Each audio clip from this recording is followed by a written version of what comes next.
De retour dans l'Africa Newsroom pour la deuxième partie. Nous sommes toujours en compagnie de M. Chatoué Kamga Hervé, médecin pédiatre, et de nos éditorialistes Nadia Lamargui et Gracien Okindikiza. Tout de suite, le dossier du jour.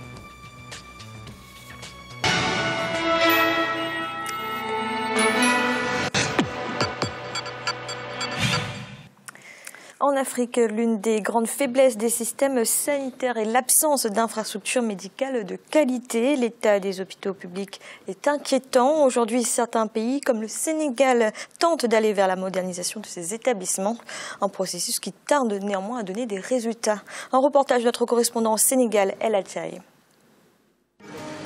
Le développement des infrastructures sanitaires en Afrique suit le rythme démographique. Même si certains États s'en sortent tant bien que mal, le processus est encore à la traîne dans d'autres pays du continent africain. Parmi les faiblesses des hôpitaux publics, on peut noter l'absence d'infrastructures médicales de qualité. À côté du manque d'infrastructures sanitaires, il y a aussi le déficit de main-d'œuvre dans les centres hospitaliers. Selon certaines statistiques, pour 10 000 habitants, on compte 2 médecins en Afrique, ce qui explique les longues files d'attente des patients dans les couloirs des structures de santé publique. Conscient de cette situation, le Sénégal a inscrit le développement du secteur de la santé dans ses priorités dès l'accession du pays à l'indépendance. De 7 hôpitaux en 1960, le pays est passé aujourd'hui à environ 20 établissements hospitaliers. Toutefois, on constate que malgré les importants progrès réalisés au cours des dernières décennies, le déficit d'infrastructures demeure. Ceci combiné à l'état obsolète des outils de soins. D'autres pays d'Afrique sont aussi dans la même situation, le Mali par exemple. Ce pays d'Afrique de l'Ouest compte aujourd'hui 11 établissements hospitaliers publics et cela depuis 2002. Le profil du Mali est encore celui d'un pays où beaucoup reste à faire pour une prise en charge correcte de la santé des populations. Je dis et j'avoue que c'est extrêmement difficile de travailler dans un hôpital public ici au Mali. Je sais que mes collègues dans les autres pays diront la même chose, mais c'est très difficile parce qu'on manque de tout ici. Et c'est très dur d'être dans un hôpital où tu n'as pas les moyens de pouvoir sauver les vies humaines. C'est même psychologiquement traumatisant pour nous les soignants ici. Cette complainte est également notée chez les patients. Ces hôpitaux publics jusque-là n'arrivent pas à remplir pleinement leur mission. L'accès aux soins par la population demeure une contrainte majeure. Les insuffisances sont notées au niveau de l'accueil réservé aux patients, à la qualité de l'hygiène et des soins, mais aussi la maintenance des équipements médicaux. Le financement reste également un défi. Ce sont des hôpitaux aussi, bien que la loi les ait accordé l'autonomie de gestion, ne disposent pas suffisamment de ressources, ne sont pas capables de générer suffisamment de ressources qui puissent les permettre de faire face aux charges liées à leur fonctionnement. Donc ce sont des hôpitaux qui parfois aussi manquent des médicaments qui peuvent permettre au patient d'accéder justement aux molécules qui vont lui permettre d'améliorer son état de santé, et aussi des laboratoires bien équipés qui vont permettre de faire des examens et rendre disponibles les résultats à temps réel. Malgré ces difficultés, des efforts sont notés au niveau des hôpitaux publics du Mali pour aider la population à accéder aux soins. Cependant, la désertion des agents de santé des hôpitaux publics au profit d'établissements privés ne facilite pas la tâche. Mais tout ça, c'est encadré. Au niveau du Sénégal, c'est 2 demi-journées par semaine. Il faut veiller à ce que, justement, cette disposition-là soit correctement respectée. Je reste convaincu que si nous arrivons à doter nos structures d'un plateau technique de qualité, sur la base de laquelle nous allons rémunérer correctement nos médecins, nous pouvons leur permettre de s'épanouir, tout en également leur laisser suffisamment le temps de s'occuper des populations. Parce qu'en fait, dans le cadre des consultations privées, ce n'est pas tout le monde qui peut y accéder. Aujourd'hui, certains pays africains ont fait du relèvement des plateaux techniques leur priorité. Améliorer les infrastructures sanitaires et aller vers la modernisation des hôpitaux publics. Le Sénégal s'inscrit dans cette démarche. Le pays vient de se doter d'une unité de cardiologie interventionnelle et d'un service de radiologie numérique installé à l'hôpital Aristide Le Dantec. 2 services de soins qui vont permettre de renforcer la qualité de la prise en charge sanitaire des populations. À noter aussi la reconstruction de l'hôpital Aristide Le Dantec pour un montant de 82 milliards de francs CFA. Un projet soutenu par le gouvernement du Sénégal. Objectif, disposer d'un hôpital ultra moderne et éviter les évacuations à l'étranger. Nous allons donc accompagner l'hôpital Aristide Le Dantec dans sa nouvelle phase et dans sa renaissance Je souhaite que la reconstruction de l'hôpital Aristide Le Dantec intègre le projet Dakar Medical City, qui est un projet du plan Sénégal émergent. Ainsi, la modernisation des hôpitaux publics est enclenchée par le Sénégal. D'autres pays du continent s'inscrivent aussi dans cette dynamique. Mais le processus de modernisation doit aussi s'accompagner de certaines réformes clés. Le défi se situe à plusieurs niveaux. Il y a un défi qui va se situer à un niveau politique. Il faut déjà qu'on réfléchisse à une nouvelle conception de l'organisation et du fonctionnement de l'hôpital au Mali, mais aussi de l'hôpital africain. Nos hôpitaux sont encore gérés, bien que la loi leur ait accordé l'autonomie de gestion, mais ils fonctionnent toujours comme des administrations déconcentrées. Les défis sont multiples, mais les efforts déployés pour moderniser les centres de santé publics ne sont pas des moindres. Mais le privé joue également un rôle important. À Malabo, comme à Bata, par exemple, en Guinée équatoriale, le complexe médical La Page est devenu une référence en Afrique centrale. L'objectif des gouvernants africains, c'est de moderniser les établissements publics, mais aussi encourager les initiatives privées. Monsieur Chatuet, vous êtes médecin, pédiatre. Quel constat dressez-vous de l'état des hôpitaux publics en Afrique? Je pense qu'il y a, on va dire, essentiellement 3 problèmes. Les problèmes ont été évoqués tout à l'heure dans le reportage. Le premier problème, c'est le problème d'infrastructure. Tout le monde le sait. Donc, la plupart des hôpitaux en Afrique ont un véritable problème d'infrastructure, y compris donc d'entretien de ces infrastructures quand ils sont présents. Le deuxième problème, c'est le problème du personnel médical. On sait qu'avec la paupérisation du personnel médical et même paramédical en Afrique, il y a ce qu'on appelle un exode de ce personnel vers d'autres cieux, que ce soit en Occident, en Europe ou en Amérique. Le troisième problème des hôpitaux ou du problème du système de santé dans nos pays africains, c'est le problème d'éthique. L'éthique dans ce sens où est-ce qu'un patient a le droit de porter plainte? Est-ce que les patients savent qu'ils peuvent porter plainte s'il y a des erreurs médicales? Mais avant de parler du problème d'éthique, il faut déjà qu'on puisse résoudre le premier et le deuxième problème. Donc on voit que tous ces problèmes sont liés, ces problèmes sont très profonds. Je dirais que le problème de santé en général, que ce soit ici, on a vu l'Obamacare aux États-Unis, le problème de santé dans un pays dépend de l'État. On ne peut pas uniquement focaliser ou aussi seulement focaliser le problème de santé au niveau du privé. Pourquoi? Parce que vous avez des actes non rentables. Qu'est-ce qu'on fait des actes non rentables? Qu'est-ce qu'on fait de monsieur qui a un problème psychiatrique? Chez nous, on dit qu'ils sont fous. Ils ne sont pas forcément fous. Il y a des problèmes psychiatriques qu'on a du mal à diagnostiquer parce qu'il n'y a pas assez de psychiatres. Pourquoi il n'y a pas assez de psychiatres? Parce que ce n'est pas assez rentable.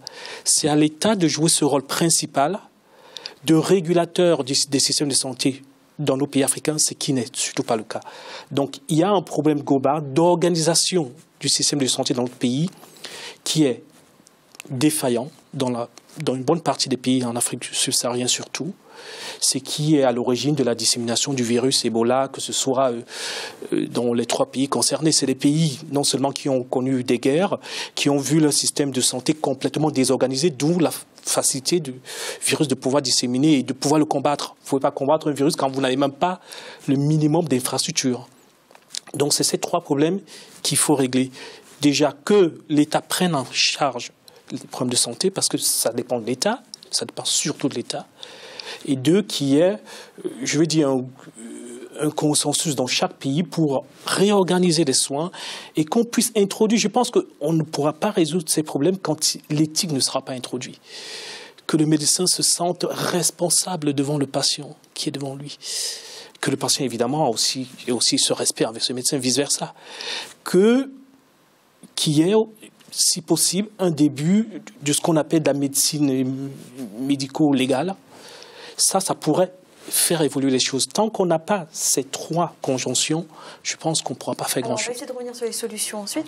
Nadia, comment expliquer que malgré la prise de conscience affichée par les gouvernants, les résultats tardent à venir? En général, lorsqu'il s'agit justement de ce type de problème, entre guillemets, c'est-à-dire de ce type de domaine, en tout cas, la santé, l'éducation, c'est souvent des planifications à long terme. Les investissements qu'on fait aujourd'hui, on pourra réellement en voir les bénéfices que dans une dizaine d'années, au fond. Parce que justement, le temps, déjà, il faut former le personnel, il faut construire les hôpitaux, acheminer le matériel, former le personnel à ce matériel-là. Ça prend du du temps. Donc nous, on est toujours sur des conceptions court-termistes en fait des choses. On veut que aujourd'hui on investisse 1 et demain on puisse en tirer 1,5 de bénéfices, alors qu'on n'est pas dans cette logique-là. Et la santé, monsieur l'a très bien dit, d'ailleurs je trouvais que le constat qu'il a brossé est exactement celui-là. C'est des domaines qui nécessitent un investissement quelque part à perte, c'est-à-dire qu'on ne peut pas attendre, enfin à perte à court terme, hein, je m'entends bien, on ne peut pas attendre d'un investissement en santé qu'il soit rentable comme on pourrait attendre d'investir dans une entreprise et de voir le fruit de cet investissement revenir dans sa poche. Donc il faut, et je pense que les États le savent, hein, c'est un constat basique que je fais là, il faut réfléchir la santé sur plusieurs générations. C'est un secteur qui nécessite justement une planification à long terme. Et ça, pour le coup, on voit bien que dans nos États, tout se fait quasiment, on ne va pas dire au jour le jour, mais sur des conceptions court-termistes, parce que la politique est ainsi.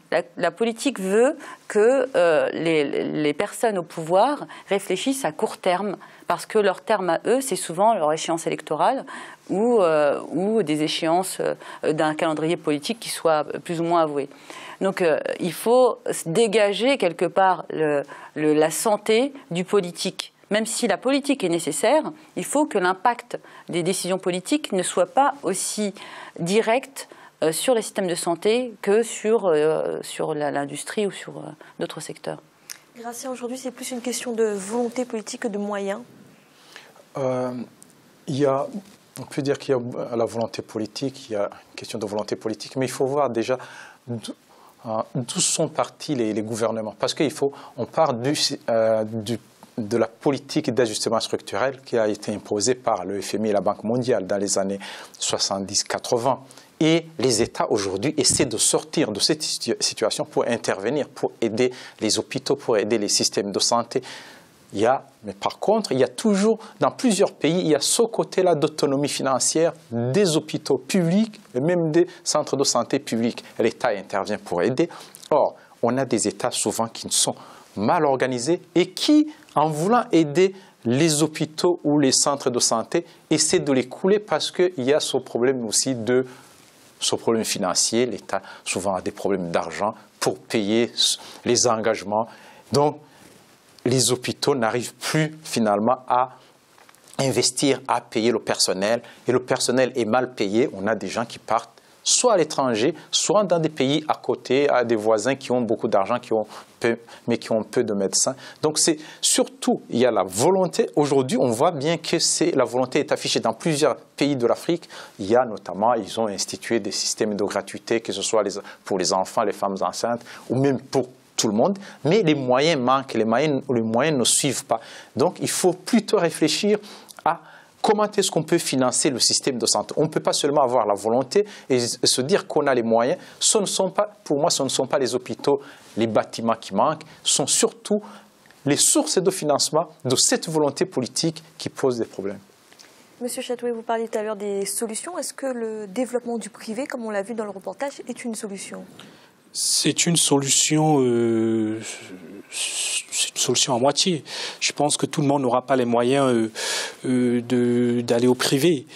Le véritable problème qui se pose chez nous, c'est l'accessibilité aux soins des plus pauvres, des démunis, dans les zones rurales.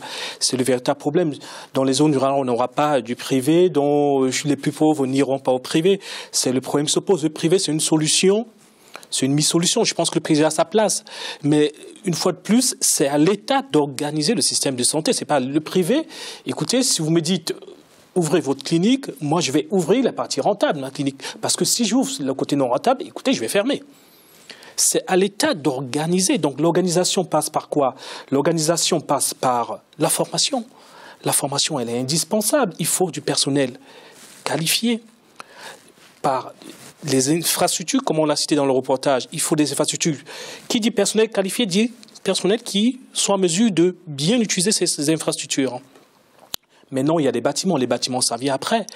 Et après, il y a ce qu'on appelle cette accessibilité. Comment, dans un pays, on peut permettre à la majorité, il n'y a pas le 100% n'existe nulle part dans aucun domaine. Comment on peut permettre à la majorité de la population d'accéder aux soins? Ici en France, il y a ce qu'on appelle la sécurité sociale. Dans d'autres pays, il y a d'autres systèmes. Il y a l'Obamacare qui est apparu aux États-Unis, qui a permis à une partie de la population qui ne pouvait pas s'assurer de pouvoir accéder aux soins. Donc nous, on peut trouver dans tout cela un système qui puisse permettre, un système entre guillemets de sécurité sociale qui puisse permettre à la majorité de pouvoir accéder aux soins de qualité. Donc tout ça va de pair. S'il n'y a pas d'infrastructure, il n'y aura pas d'accès au système de soins. S'il n'y a pas d'infrastructure, il n'y aura pas du personnel qualifié. S'il n'y a pas de personnel qualifié, il n'y aura pas d'infrastructure. Donc c'est un cercle. Donc il faut résoudre comment est-ce qu'on peut permettre à chaque chaîne de pouvoir trouver sa voie dans ce système. Nadia, vous êtes d'accord? Pour l'instant, les États ne garantissent pas le droit de l'accès aux soins. En fait, c'est vrai que l'éloignement de certaines zones des centres de soins crée justement sa difficulté d'accès. Ça, c'est une évidence. Mais au-delà de ça, par exemple, il y a eu pas mal de choses qui ont été mises en place. Si on prend quelques exemples, par exemple, le Rwanda qui a justement instauré la gratuité des soins, notamment pour les enfants de moins de 5 ans, notamment sur tout ce qui est maternité, obstétrie, et qui en plus, a donné une sorte de mutuelle universelle sur la grande partie de la population démunie. Donc on voit bien que si on regarde les chiffres, ils ont réussi à faire baisser tous les indicateurs de santé, le taux de mortalité, le taux de mortalité infantile, le taux de prévalence de certaines maladies importantes, mais en justement intervenant, et c'est vrai, c'est l'État qui a fait ce choix-là. C'est un choix politique, mais qui a eu des répercussions directes sur la qualité de vie des populations. Maintenant, si on regarde le cas du Bénin, qui est un cas très intéressant, parce que le Bénin, lui, a un peu suivi le sens inverse du Rwanda. C'est-à-dire que leur système de soins était très très bon jusque dans les années 90 parce qu'ils avaient choisi un système socialiste en fait, qui a fait que l'accès aux soins était quasiment gratuit pour toute la population, qui avait un système de formation, donc ils ont beaucoup investi dans l'éducation aussi des médecins, et d'ailleurs c'est pour ça qu'on disait que 3/4 des médecins du Sénégal venaient du Bénin par exemple, parce qu'ils ont beaucoup investi dans la formation de leurs médecins. Mais arrivé un temps, il y a eu un basculement dans les années 90 vers une économie plus capitaliste, et donc comme le disait monsieur, on a choisi de rendre la santé rentable, et donc on a réduit de fait les enveloppes qui étaient destinées aux services de santé, réduit le personnel, réduit les salaires des personnels, ce qui a poussé à l'exode de ces médecins. Donc on voit bien que l'impact des décisions politiques sur le système de santé.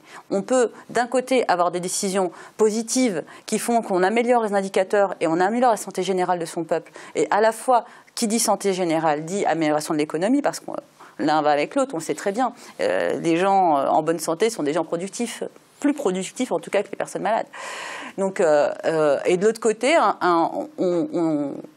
on décide de restreindre les enveloppes budgétaires allouées à la santé, et on se retrouve avec des gens qu'on forme et qui n'ont qu'une seule envie, c'est d'aller travailler ailleurs. Donc il y a bien, bon, là pour le Bénin, j'ai fait un constat plutôt négatif, mais depuis 2006, il y a eu quand même beaucoup d'efforts qui ont été faits. On revient justement à une prise en charge des soins plus importante, à la gratuité, aussi un accès plus général aux soins.